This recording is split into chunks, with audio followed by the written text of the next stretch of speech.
Wireless LAN Professionals Podcast, episode 163. You can do everything right and still get burned, right? You can do all the investment in tools and training and people, everything that we all try to do in our jobs, hopefully, day in and day out, try to hit every possible, methodology of doing things the right way.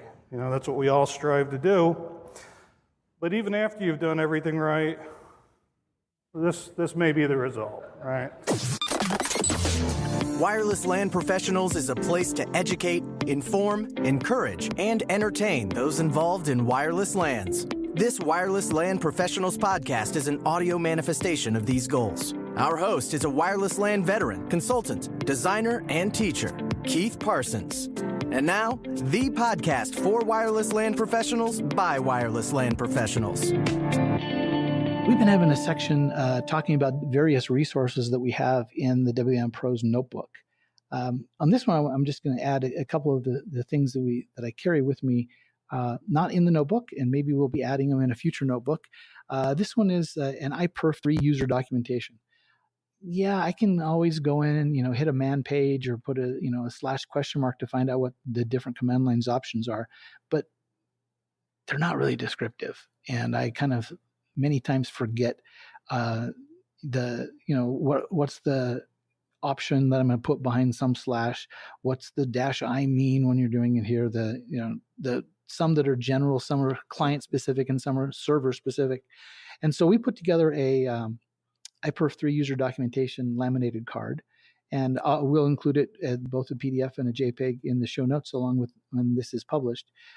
But thinking as you find things in your world like this, documentation, hey, share them with others. We'll gladly take them and post them on the website and do a little podcast bit about them. All of us, need resource documents to support what we're doing. I had a teacher, I think he taught chemistry or something in 8th grade. He taught history in 8th grade. And he came in the first day of class and said, I will pass anyone with a full A, and you don't even have to attend class if you can ask me a question that I don't know the answer to. And then he paused and said, but you need to give me 24 hours to come up with the answer. Now today, that would be silly. Even my grandkids are little. They say, well, just Google it. But back then there was no Google, and he would, no matter what the question is, he would come back the next day with an answer. He loved going to the library and doing research. And what he was trying to prove to us was we don't need to know everything. What you just need to know is where to go get the information. And so if we, rather than clutter your brain with knowing that the $M is to set the maximum TCP segment size on an iPerf command line, I just keep it on a document that we have. It's a little laminated card that I keep with me. And thus, with these laminated cards, I can carry with me very quickly the information I need and not keep my mind cluttered. So if you want, go ahead and download and look at the iPerf3 user documentation. Thanks. 10 Talks. I'm going to spend 10 minutes talking about code bugs and the consequences they have. These are my underwriters. You may have seen my story on the History Channel. The classic story of the great American CWNE who took on too many bugs. I look good. Seriously though, this presentation kind of comes from 15 years of putting up what I'm about to rant about. It's a matter of, to me, it's all about credibility. Your reputation is everything, both personally and professionally. And code bugs, I'm about to make the point, kind of, undermine your reputation. And that I really have a problem with. You can do everything right and still get burned, right? You can do all the investment in tools and training and people, everything that we all try to do in our jobs, hopefully, day in and day out, try to hit every possible, methodology of doing things the right way. That's what we all strive to do. But even after you've done everything right, this may be the result, right? Is this ringing familiar at all? To me, the underlying code is one part of the equation we have very little control over.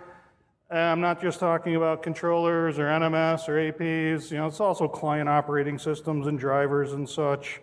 It's one area we really don't have control over. And I have no doubt that some of you are thinking, well, I put everything in the lab and I test and you must not test, and this is more your problem than the vendor. My problem with that is that, some bugs only come out at scale. You can't test for everything.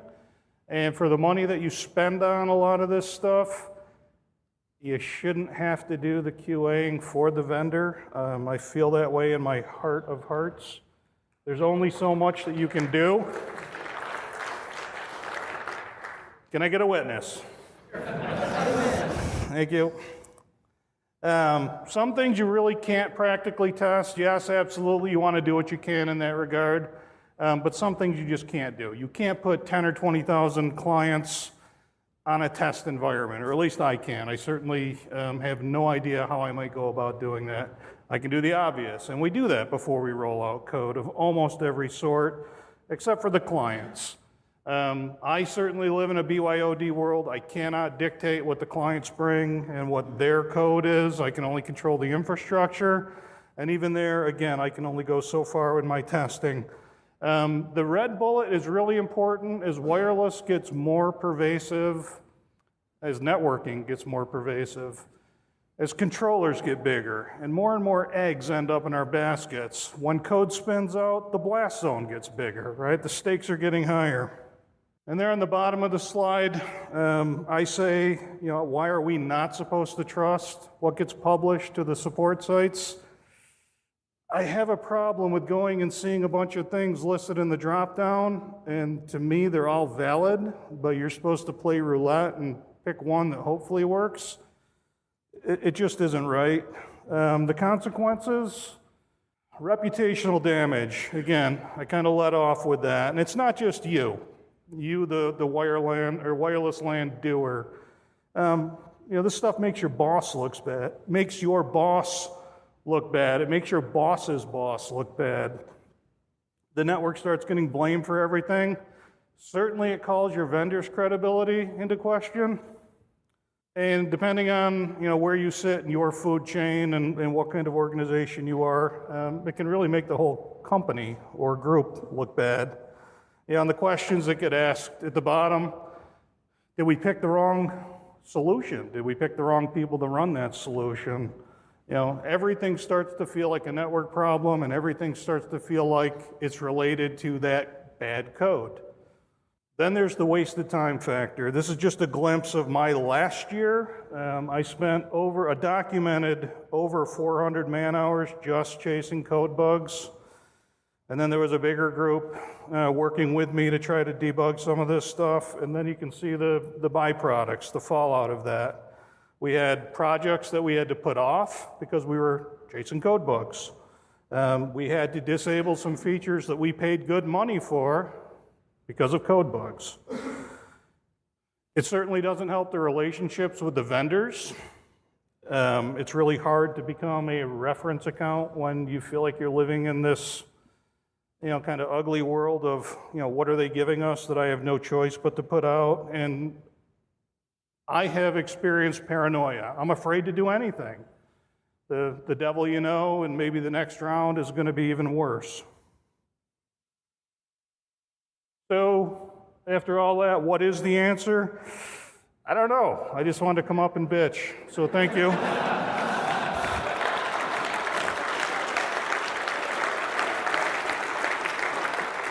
I feel a lot better, and I thank you for helping me through that. The attempts to keep the vendor honest, I'm sure all of you can kind of, maybe or most of you can search within yourselves and say, yeah, I called and I kind of went off on somebody that didn't make the world, they're just living in it, and I'm kind of putting it all on him or her, and that's not right. Really easy to have these situations devolve into that. I would say, do your best to escalate it to not VP, no offense to VP, but the vice president, not our VP, but the vice president of whatever company you're dealing with. product managers, anybody that you can get to, don't put up with it. I've had fairly good success with a number of companies taking my complaints there. It doesn't feel good. It's never fun to be confrontational, but I would say advocate for yourself and for your end users. If you're going to go the route of surgically shaming, Twitter, etc., be credible. The last thing you want to do is look like an idiot for bringing up something that really is your fault at the end of the day. So, if you're going to do that, by all means do it. That's part of what makes social media, in my opinion, worth participating in. It gives you a channel that you never had before to get some of your angst out and maybe get results. And then I know it's easier said than done, but ultimately, you may have no choice but to change vendors. And again, far easier said than done, especially as you scale up bigger. So, at the end of all of this, my final words, it ain't innovation if it sucks. You can get flooded with features that look great on paper. If they don't work, or they cause the features that you need to spin out of control, it's not innovation. At least it's not my definition of innovation. I come from a place where stability is everything. If I can't give my vendor, or if I can't give my customers, my end users, stability, there's a problem in my world. So I'm all into features, but the features can't come at the expense of stability. I don't know if this is just a generational thing, but it really feels like we're kind of living in an age of what I'm calling crowdsourced QA testing. Write it quick, get it out the door, wait for the cries, wait for the anguish and all of that, and that's how you tell whether you've done a good job with your code. I don't understand that.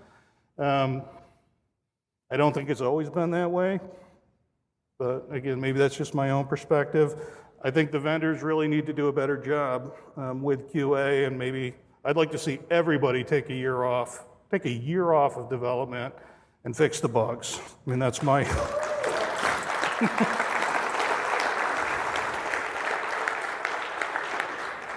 I also truly think the third bullet, some of the companies that are out there, I think they're leading the market in spite of themselves, not because they're doing a really bang-up job with their code. Again, my own, surliness on the topic. And finally, my prayer, my begging to the industry, whatever you want to call it, it just has to get better. It just can't sustain the way it is. That's all I got.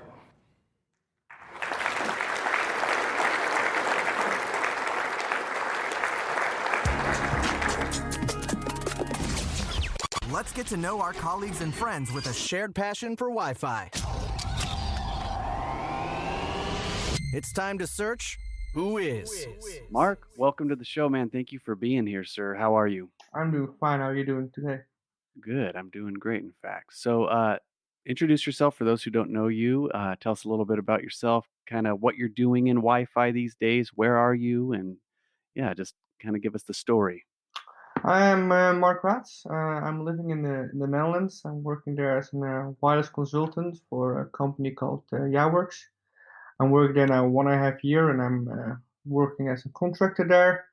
So they send me out to other companies, but as well I'm heavily involved in the products for the company itself, like selling the product Wi-Fi as a service. And so I'm working on that as well. And in my free time, I'm married, have a son, and Wi-Fi is there my passion as well. So I guess my wife knows a lot about that as well nowadays. And yesterday I was announced to be number 290 for my CWNE. So a big accomplishment as well. Thanks. Very cool. Very cool. So you said 290, 290? Yeah, 290, yes. Congratulations. CWNE. Well, since that's fresh in your mind, kind of tell us a little bit about your journey there. What was that like for you? What was your process? The journey started around 3 years ago when I was working for a bank in the Netherlands, and I was getting there some Wi-Fi projects, and this guy introduced me to the CWNP course, Okay. I was just, I think I had for a half year my CCNA wireless, but that was more like how Cisco works. And man, my eyes went open. I thought I knew a lot about Wi-Fi. And then I had my CCNA, and I thought I'm rocking the world, but no. I started doing with my CWNA. Scratching the surface. Yeah, I started my CWNA with Ronald van Kleunen in the Netherlands, and he was like my mentor and training during my whole studies to this point. So yeah, I think this is one of the great certification. You learn a lot. You learn like wireless, and you don't learn how vendors implement it. So I think that's the strength about that, and I'm very happy to learn and knew about this track about Wi-Fi vendor neutral certificates. So you said how long was it from getting introduced to CWNP program to now with your CWNE? What was that time length you said? I think I started in 2016. Okay. So you jumped right in there and Yes, I was working with Wi-Fi before that, but that was like more like Cisco based. But at the moment that I knew about it, this track, I yeah. started directly, and well, I had my experience, but it was pretty tough, that for sure, because there was a lot of theory knowledge. Yeah. Talk to me about the different certifications along the way. What was most difficult to you? Which one did you have the most struggle with, you think? I would think saying design in one way, Design? yeah, Okay. because it is like your view. This design is pretty. It's like it's an opinion, and you of course you have best practices, but everybody does design differently. And to see what is CWMP looking for was hard to going through there to find out what the right like what they want to hear. But what you see in the field designs, you can do if you do ask 5 people, you get 6, 7 different designs. Yeah. So and everybody is CWNE in that case, and then so they have the same exam and the same criteria to pass that exam, but still you have different types of answers. So that was making it hard a little bit to see like what do they want to know, what is the right answer, because in my opinion, there's not really a right answer to a design. Mhm. So that made that one a little bit harder than I was expecting, because I thought design I will just do that very easily. Yeah, it seems pretty straightforward on the surface, but you get Correct. in there and figuring out what they're asking you to learn. So what would be some maybe advice someone who's looking at design right now? What encouragement or advice would you give them? I would do a lot of practice and like knowing different type of verticals, like how it goes in a hospitality or in hospital or in educations. So you have an idea how every different type of vertical works, and that helps you also to understand those environments and um, what kind of best practices you can use in like The different type of applications, yeah yeah. different type of application that will be used, or like in hotel you have like different type of rooms. Yeah. You will see a lot of time that the X points are on the hallways, and that's what you don't want, because that's what in the book say, don't deploy X point in the hallway. And also hotel, you always see them in the hallway because there's a reason for it. So knowing those reasons, knowing why other verticals does it differently, helps to understand and help to prepare for the exam for sure. Yeah, so the more different areas you can get into, maybe practice or go along with someone who's doing that and help and get that real world Yeah. experience. What's something that you really maybe took away from the design portion when you went for that certification? What's something that really, obviously, it was a challenge, but what's something that you took away with you that you apply now in your career? That the questions that you need to ask before you start to create not really to create the requirements, but to put the requirements together is like mandatory and very important. And the most time they are going very easily over that, or it's done by someone else. And if it's done by someone else, that's fine too. But then you need to be for sure some meeting between you and the other guy, and sure that you be on the same page. So before you do any actual technical design, there's a lot of communication, a lot of Yes.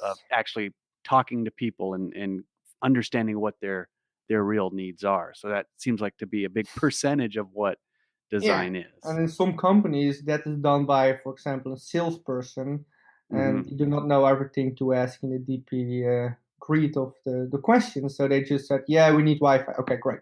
And then like, but what kind of application? So if they don't know the answers, you need to go after that. And then the customer's like, but I already gave my requirements. So why are you coming back and asking me more questions? Yeah, because we want to do it right. Correct. So out of the process, any of the certifications are in that process something that was surprisingly easier or that you did quicker than maybe you thought you might? No, not really. They were all like hard in some case. I think the security was the easiest because that was straightforward. Just Okay. KRE, you just need to know it, and that was like just and the other things could be like different type of views can change the question. How on the CWNE process, what stood out as something that was maybe more difficult or what was the challenge in that for you? Sorry, the first one, the first exam, No, the final to get the CWNE, the expert time time. to Just write the essays because and to put you need also has a publication. So I did a webinar for the Wiseman Association, so that need to be planned. So it was a lot of time and patience. so what would you encourage someone going through that process? Don't um, don't forget your end goal. Keep Like that keep the end goal. Like, I know people who are not really good in writing essays and just postpone it, or and you need to set a date, you need to set a time, you need to set okay, today I'm gonna write about an essay, and hopefully you get the time, you not get distracted by everything around, especially if like you have a family yeah, have and that clear kids. picture in mind. Yeah, Yeah. If it doesn't become a priority, it's just gonna be something far off, far something that off. you're Yeah. going to do. Why was it important to you to get the CWNE?